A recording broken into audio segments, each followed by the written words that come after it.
Hey, what's up, guys? Thank you for joining me today for our video. We're going to talk about abandonment, and we're going to talk about how sometimes it can control people's lives, that fear of abandonment.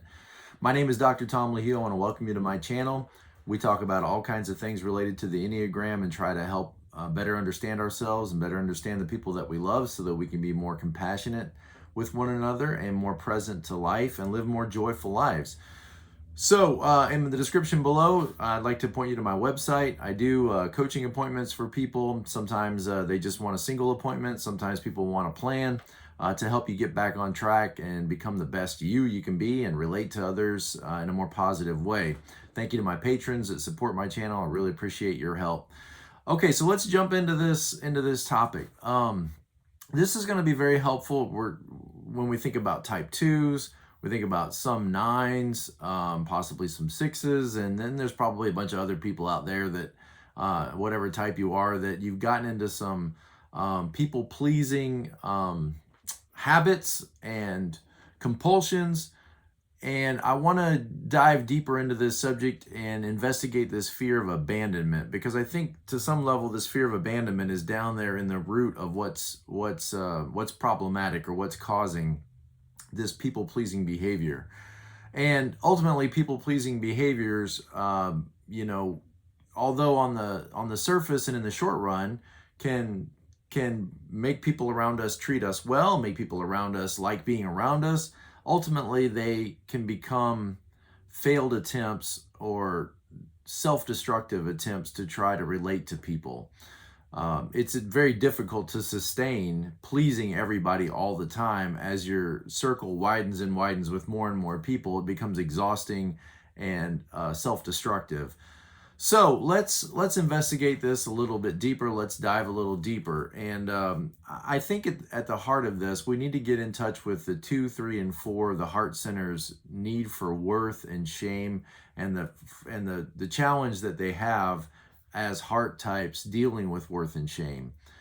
Worth and shame, relates to this fact that we don't live in the Garden of Eden any longer, and we now are no longer in a perfect world, and we are broken people in a broken world, and we are struggling with our sense of value. What makes me a person of value? What gives me my value? Now, the other types, the 8, the 9, the 7, the 6, don't necessarily struggle near as much with questions of value and worth. Not that we don't all at times, want to wrestle with and think about, what am I doing that's bringing value into this world, and where does my ultimate worth and value come from? But predominantly, this is an issue for 2s, 3s, and 4s, all dealing with this question of worth and value. And when you don't have a good sense of your own value and worth, when that isn't just inherently understood, it will create problems. And one of the problems it will create is this sense that if I don't achieve, if I don't set myself apart, if I don't accomplish great things, if I don't stand out in some way, if I don't make my value known, why would others value me? Why would they want to walk in relationship with me? Why would they want to have me around or spend time with me? Why would they love me? And so I think what happens, particularly with 2s, is I have to then be of service to people. I need them to need me. I have to be needed. If I'm not needed, then maybe I'm not loved. Why would anybody love me for me? That's a question of worth and value. Why would anybody love me just for me? If I was just there, if I just showed up, if I was just present, there must be something more that I offer to people than just my presence. 2s, 3s, and 4s, go on a effort to try to prove their worth and value, because just being isn't enough. Just existing, just relating isn't enough in their mind. I'm not saying it's not enough. I think it is enough. But I'm not a worth type. I don't struggle with worth and value like 2s, 3s, and 4s do. So I think what's going on in their mind is, if I don't bring something to the table that is unique, if I don't bring something to the table that illustrates my worth and value to a person, then Why would they want to be in relationship with me? They probably wouldn't. They probably wouldn't want to be in relationship with me. And this is the way I think the thinking goes.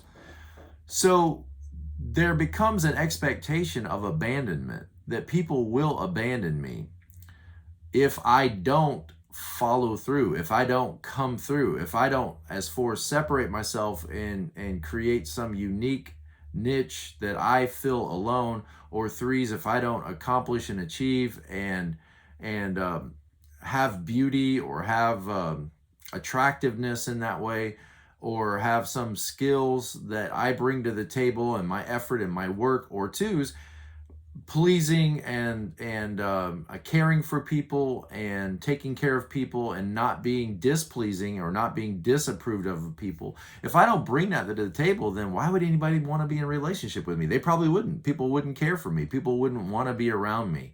And so it's that underlying sense of that fear of abandonment, that just on my own, I'm not enough to attract people to me. Just on my own, just being myself, I'm not enough to want people, for people to want to relate to me. I must stand out in some way. I must be different in some way. Twos are different in their care and concern and in their pleasantness. Threes are different in their accomplishment and achievements. And four are different in their personality and in their manner and their dress and their behavior. They're going to stand out in some way, away from the herd, away from the group, and therefore prove their worth and value, or demonstrate their worth and value, or illustrate their worth and value in some way.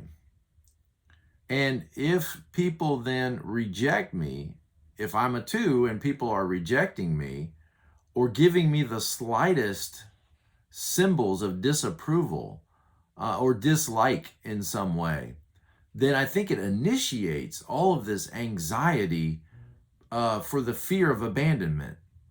And that anxiety can be very powerful. That threat that people will disconnect from me, that they will withdraw their love from me, that their slightest disapproval, their slightest dislike of me could initiate this overwhelming fear. If I felt like love would be withdrawn from me because somebody wasn't happy with me, that's an overwhelming thought. And it's like you've got this idea that what you do that might bring about somebody's disapproval is a disapproval of you as a person.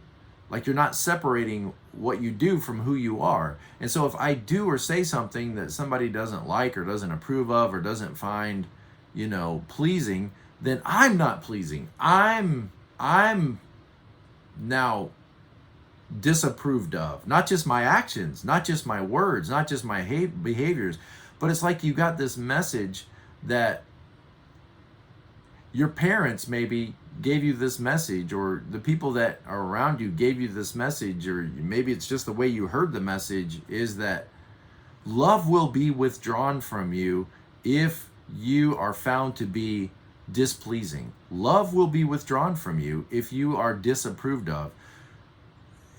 Maybe that is exactly the message that the people that were in your life wanted you to get, which is a horrible, horrible thing.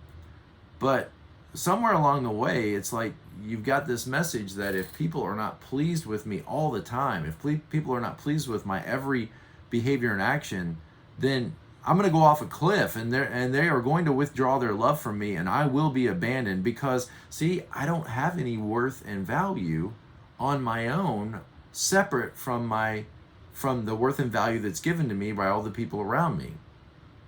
So why would anybody want to be in relationship with me if I'm not adding to them in some way, if I'm not benefiting them in some way? And so I need them to need me to give me my sense of worth and value. Again, guys, I'm not saying that I understand all of this. I'm saying I'm trying to understand it, okay? So if some of the things I'm saying aren't connecting with you and you think, wow, this guy's out of his head, I might be. I'm willing to make that risk to try to understand so that I can better relate to the twos, the threes, the nines, in my life. I'm trying to understand, and that understanding doesn't come easy. Okay, you know, if you're, I'm investigating. I'm trying to get it figured out so that I know better how to help people that reach out to me for help, and be able to be more compassionate to people and those that live with worth types, to better understand why their relationships might be suffering. So what I'm learning, what I'm beginning to figure out, what I'm investigating is, I think that for some of the worth types, the issue is, if I don't bring value, I don't show value in some way, then maybe I don't have value. And people would not necessarily want to be in relationship with somebody who doesn't have any value. So this fear of abandonment, that people would leave me, that love would be withdrawn if I was found to be displeasing, or found to be, you know, not a hard worker, or not an achiever, or not different, unique, and special. If I was found to be not unique, different, and special, then why would anybody want to be in relationship with me? I would just be like one of those cogs in a wheel. I would just be one of those people in khaki pants and a polo shirt that are a dime a dozen. Why would anybody want to be in relationship with me if I'm not special, unique, different, if I'm not pleasing, if I'm not... And this could be exhausting. I think this would be exhausting. An exhausting way to live, that I have to meet everybody's needs. I cannot allow anybody to disapprove of me. I have to show up early and stay late and knock it out and accomplish all these goals, and I must stand out and be different and be special and be unique all the time. I can't like what other people like, because if I do, then what makes me different? What makes me special? And if I'm not special, love will be withdrawn from me, and I will be abandoned. And this has got to be exhausting. Exhausting. Depleting, overwhelming for the worth types. And let me just say how much compassion, if I'm close to right, how much compassion that I have for the worth types in their struggle of worth and value, of dealing with problems associated with worth and value. So I must never do anything. If I'm a 2, I must never do anything to bring about or initiate someone else's disapproval. And again, you're kind of taking responsibility, right, for what may not be under your responsibility. People are allowed to disapprove if they want to, and if they decide to, there's nothing I could do to change their disapproval. I mean, if they decided that whatever reasons they had something against me, there's nothing I can do, no matter how much effort I initiate, to change someone's attitude toward me, if that's the attitude they want to have. And they have every right to have make up their own mind about me and believe whatever they want to believe, regardless of how I feel about it. That's their yard, that's their beliefs, feelings, and they're responsible for those. I can't be responsible for those. If I felt like I have to run through the neighborhood and clean up any leaves in anybody's yard of disapproval of me, if there's leaves of disapproval in people's yards of me, and I got to run out there and I got to clean those up, because I can't live if somebody doesn't think the world of me. I can't live, I can't exist if somebody has some kind of negative feeling toward me. Then my world has to stop, and I need to go rush to that and clean that up and fix that, because I can't go to bed at night if somebody in any way, you know, is displeased with me. Because being displeased with me is the same as being the same with being displeased with my actions or my words, is the same as being displeased with me. And if I am not pleasing people, then what am I here for? What's my worth and value then? That would be an exhausting way to live. And so I would then do whatever it takes to be nice and charming and kind and friendly and loving and gracious. And I would take every opportunity I can to illustrate my kindness, my niceness, even when I'm exhausted, even when I don't internally want to do it. And in that way, I think the 2 would feel like they're being manipulated. The 2 would feel like, sometimes 2s get a bad rap and people say that 2s are manipulative. But I think in this way, the 2 themselves would feel like they're the ones that are being manipulated, because internally they don't really want to say these nice things. Internally, they may not want to be of service and help. They may not want to pick up Gladys from the airport. They may not want to help Lorraine, go shopping for her daughter's bridal shower. They may not want to do those things, but they feel compelled to do it. And they would feel like people are taking advantage of their niceness, their friendliness, their kindness, and they themselves would feel like they're the ones that are being manipulated in the relationship. Because there's other things they would rather do. Maybe they'd rather rest. Maybe they would rather just take some time for themselves and watch television and relax. But that sense that here's an opportunity for me to demonstrate my worth and value. Here's an opportunity for me to be pleasing to someone. Here's an opportunity for me to be of service to someone. I have to show up. I'm compelled to show up and give in a big way, and share kind words in a big way, because I have to demonstrate my loveliness, my kindness, my warmness, and my friendliness in every opportunity that comes my way. And again, I think that's going to be exhausting to try to live up to that. And there's going to be times when I think the 2 just goes to 8 in a sense and just says, I'm done. I just can't do this. I'm exhausted. And when they're not getting back that appreciation that they feel their efforts are worthy of and deserving, then they might disconnect from people themselves and feel like, what's the point? What's the point of helping this person? They don't appreciate it. What's the point of helping them when they don't appreciate it? And I think, there's a lesson there that we should help people whether they appreciate it or not, because it's something we want to do. And if you're not wanting to do it, then why are you doing it? That's maybe one of those questions. If you're not really wanting to do this work to help somebody, then what's the compulsion that's driving you to do it? Why are you doing things that you don't want to do? Why are you compelled to do those things? To give evidence of your worth and value, I would say. Because that's your struggle. That's the issue that you're wrestling with, is one of worth and value. I must be nice all the time. Impossible. I must be charming all the time. I must be kind all the time. I must be unique or special or different all the time. And that's going to be an impossible standard to live up to. You're going to exhaust yourself and really the people around you. I will respond to any hints at criticism or being disliked or disapproved of with extreme anxiety.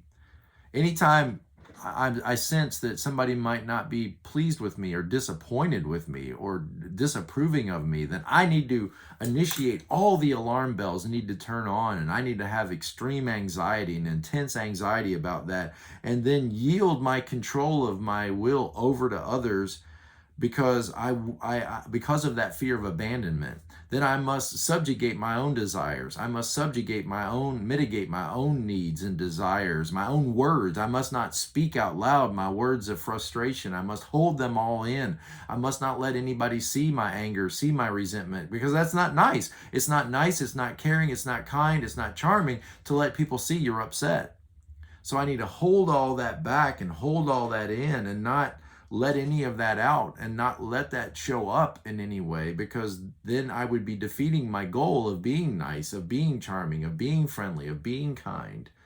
And they would further disapprove of me. They would further dislike me, and they would abandon me if I let them know what I really felt, if I let them know what was really going on.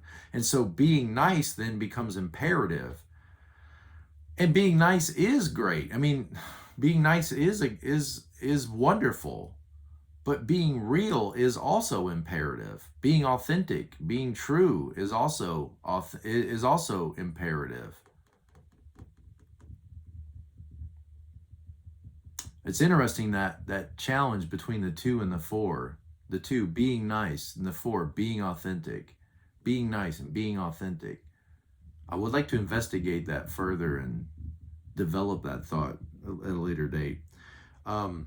Getting others' approval is mandatory. Because if I don't have their approval, then where will my worth and sense of value and worth come from? So getting other people's approval is mandatory. And again, that is a recipe for destruction, right? Because other people's approval of me is something that exists in their yard. It's their decision to approve or not approve, to disapprove, and I can't control that. If I think I can, then look how busy I'm going to be trying to mitigate anything that I think might cause their disapproval. And again, now I'm taking responsibility for other people's feelings about me. And I'm clearly out of my own yard. I'm clearly now being aggressive in the sense of I'm stepping over and trying to preempt any behavior in me that might prompt any kind of disapproval or dislike or any frustrations or anything about me. I'm taking responsibility for other people's feelings of me because I need them. It's mandatory that they like me. Why don't we just say it's nice if they like me? It's good if they like me. It feels great when they approve of me. It feels good when they like me. That's a great desire to have, but you can't make that a goal because I can't control it. I can't control it. And if I think I can, I will literally wear myself out to the point of ulcers, to the point of disease, literally, quite literally, disease and exhaustion and all kinds of, anxiety disorders. And if I feel that I can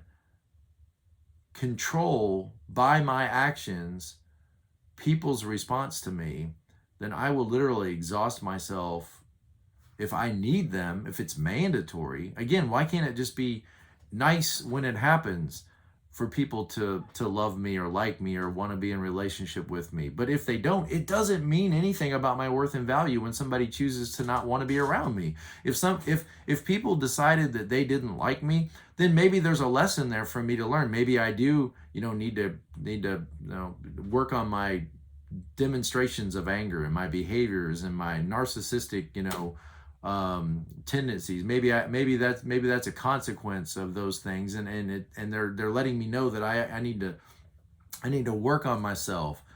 But if someone decides that they don't like my behavior, then it's my behavior that needs to change.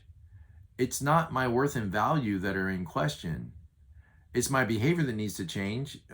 If I'm in the wrong, if I'm doing something that is not kind. And I think that's where like the two could go lean on that one a little bit and say, does the behaviors that I'm doing, are they right or wrong? Not do they please people or not? I think the two could lean on the one wing a little bit and ask themselves, is this a question of, is my behaviors pleasing or unpleasing? Because that's different than right or wrong. See, the one is all about what's right, what's wrong, what's right, what's wrong, what's acceptable, what's unacceptable, what's true, what's false, and so the two could lean on that one and say, is this behavior pleasing or unpleasing? Because that's different than right or wrong. If I'm doing something that's wrong, then I should stop doing what's wrong and I should do what's right. Doing what's right, guess what, is not always going to please people. When you do what is right, people will be offended, people will be upset, people will be angry with you, and people will not be pleased by you. Every time. Not every time. When you do what is right, when you stand up for what is right, go ask the ones. And you'll find out that there's a lot of ones who have displeased people in their lives because they stood up for what they believed was right. So that one wing could balance the two in the sense of, maybe I need to be concerned also not with just what's pleasing or what is approved of, but maybe I need to be concerned with what is actually right. And if my behavior is pleasing but not right, then my behavior needs to change, even if it should become unpleasing to people, because I should do what is right because it's right, even if it's not pleasing to people. Wow, I feel myself getting fired up. Because I think we're getting to some answers here.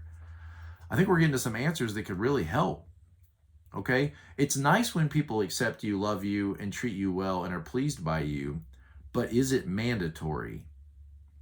And if you feel like it is mandatory, then you need to do a little bit more work down in the deep levels of why do I need people around me to remind me of my worth and value? If I already had a good sense of my worth and value, then it would be nice, then their demonstrations and their expressions of my worth and value would be icing on the cake, but it would not be the cake, you see? In other words, it'd be nice to have their approval, like icing on a cake, but it's not necessary because I don't need it, because I have my own sense of worth and value that comes from something greater than just what the people around me and my climate are saying about me. So that one wing, I think, could be really helpful to the two in that regard. Okay, and I think the two is there to help the one say, yes, it is important to be right, but at the same time, you need to be nice and kind and friendly in the way you deliver that rightness to the world, that you don't do it with a hammer, that you temper your rightness with a sense of kindness. The Bible says Jesus came speaking the truth, in love, right? Grace and truth, and we need both, all right? So you got the one, that truthfulness of the one and that graciousness of the two, and they both need each other. They both need each other, okay, to keep themselves grounded and to keep themselves presentable to the world. The two helps the one be more presentable, and the one helps the two be more grounded. Okay, getting others' approval is nice but not mandatory in order for me to feel good about myself. I must make others not only like me but need me, be dependent on me, because what? See, it's a worth problem. They won't love me for me. They won't love me for me. They'll only love me for what I do for them. They'll only love me. It's just like the three who says, I don't have value unless I'm winning, unless I'm accomplishing, unless I'm achieving. Or the four, I don't have value unless I stand out and I'm different and unique and special. The two, they won't love me if they don't need me. But see, I think you've got it backwards there. We tend to need the people that we love. We need to be around the people that we love. People may resist that tendency when they start to feel like this relationship is becoming obligatory. Maybe people don't want to feel their neediness all the time. And maybe they need to help you too. Maybe they want it to be reciprocal. Okay. If they don't need me, they'll abandon me. It gets back to that abandonment issue, that I must create in them a sense of need for me. And if they don't, then they will abandon me. Contrast that with the five, for example. The five, I just had the thought, the five, some of the fives, probably those castle fives, the self-preservation fives, they don't want people to need them. That's the whole thing, is they want people to get along without them. They want the boundary solid, and they don't want people to need them. They don't want to be needed by others and invaded in their space, by others. And think how different that is as it shifts from the worth type to the fear types. They're afraid people are going to intrude on them if they need them too much, and so they try to disconnect in certain ways to keep people from needing them and relying on them too much. And the two, is sometimes creating these relationships where there's dependency. Dependency is okay, but in a healthy way. All right. When I'm hurt or upset, now watch this. This is really powerful. You guys that have stayed with this video, I hope this is helpful to you. When I'm hurt or upset, I cannot let others know I'm upset. I cannot let them see my anger. I cannot deal with it on the surface. I cannot let it rise up to the surface and deal with it in that way, because that would make me further unpleasing. That would make me further, disapproved of. And so if I feel anger, frustration, resentment, I feel disappointment and hurt that they're not appreciating me as they should, or they're taking advantage of me, I can't let other people see that. I can't let other people know that. I can't deal with that, because that's going to invite further criticism. If I voice out loud that I'm upset, that I'm angry, that I'm hurt, it's like, no, anger is bad. Anger is bad, and I can't let anybody know and see that anger, and I can't let myself go there. In fact, you get angry now at yourself for being angry. So you're double angry and you don't realize it because you're trying to shove that anger down. So you're angry at yourself for having anger. Like anger is not human. Like anger is bad. Like, see, you're not in the anger category, 8, 9, and 1. So it's like, no, I don't want to be like that. I don't want to have anger. I don't want to be a person of anger, because what? People abandon those that are angry. People resist the angry. People don't like the angry. People are not pleased by those that are angry. So it's not okay for me to be angry, because that would cause people to dislike me and abandon me. And so I can't let anyone see that anger. But guess what? Anger doesn't just go away because you shove it down. That's not what makes anger go away. Anger has to be addressed. It has to be dealt with. It has to be accepted, and maybe sometimes even expressed and communicated in controlled, loving ways. It can be expressed and communicated, and then you can work out and negotiate your problems and deal with the conflict and deal with those crises, and then you can let it go. You can come to resolution and let it go. But when you don't deal with it, when you shove it down, guess what? It doesn't go away. It's what you call passive. It becomes passive. It becomes latent. It is still very much there, and people in your life will see it. They will see it in your sullenness. They will see it in your withdrawnness. They will see it in your silence. They will see it in your I don't want to use the word pouting, because I hate that word, the sulking. I don't want to use those words, because it can go there. It can go there because you don't know any other way to deal with it.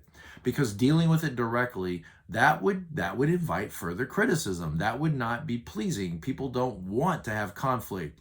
And so I'm not going to initiate conflict, but you're so angry and so hurt and so broken and so frustrated and so upset on the inside that it's there and it must be dealt with. And it's going to leak out. When you don't deal with it, it's going to leak out and it's going to come out, and it is toxin and it is poisonous. It becomes poisonous, and it's just festering inside you, and it's becoming malice, and it's becoming bitter, and it's going to feel like hurt, and you're going to feel like it's hurt, and it's anger. It's anger. Wow. And if I was working with you, I would try to draw that out of you. I would try to create a safe place where that can come out like pus, where it can come out, and I would have to try to help reaffirm my love for you, and that letting this out is not going to cause me to abandon you. In fact, it's really quite the opposite. Letting this stuff out is going to get us back to a place, a healthy place. That walking around with that resentment in you and that anger in you is what ultimately is going to cause people to abandon you. See, the thinking is not correct. Your thinking needs to be challenged. Your thinking is, if I share all of this with people and I open up and I let them know what's going on, the anger, the frustration, the hurt, the questions, the fears, the anxiety, if I let people see all of that, they would not find me pleasing and they would abandon me. But it's really quite the opposite. When you walk around in this hurt, frustrated, upset, bitter sullenness, that ultimately is what's going to cause people to not want to be around you and to not find you pleasing. That's what ultimately is going to cause them to abandon you. So we've got to get that poison out. We've got to draw it out. And we draw it out with kindness. We draw it out with compassion. We draw it out with creating a safe place where you know that you're free to speak without me withdrawing my love from you. That you can talk, that you can share your heart, that you can say what's going on the inside, and I'm not going to leave you, and I'm not going to withdraw love from you simply because you have real emotions like a real person. And when you open up and talk like that and share like that, you're now having conflict management, which is a part of every healthy relationship. In other words, you're being real and you're showing up fully in your relationship, which is what people actually want from you. They want you to show up fully and be real. And real sometimes has scratchy, sharp corner edges on it sometimes. It isn't always smooth. It isn't always clean. It isn't always soft. It isn't always polished on the edges. It isn't always sweet. It isn't always caring. Sometimes real can be scratchy and abrasive and clunky. And that's what real relationships are. That's what real relationships are.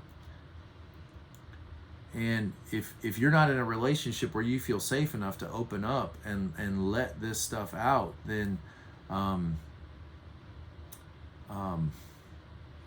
that's a real problem. Then that's the real problem. Maybe it's going to take a risk for you to open up and open up your heart and let people see that, you know, there's a broken person in there that's scared that if I voice out loud my feelings, that people wouldn't want to be around me, that people wouldn't love me anymore, that people wouldn't care for me anymore. That's a terrifying, terrifying risk, but it's a risk worth taking for a real relationship.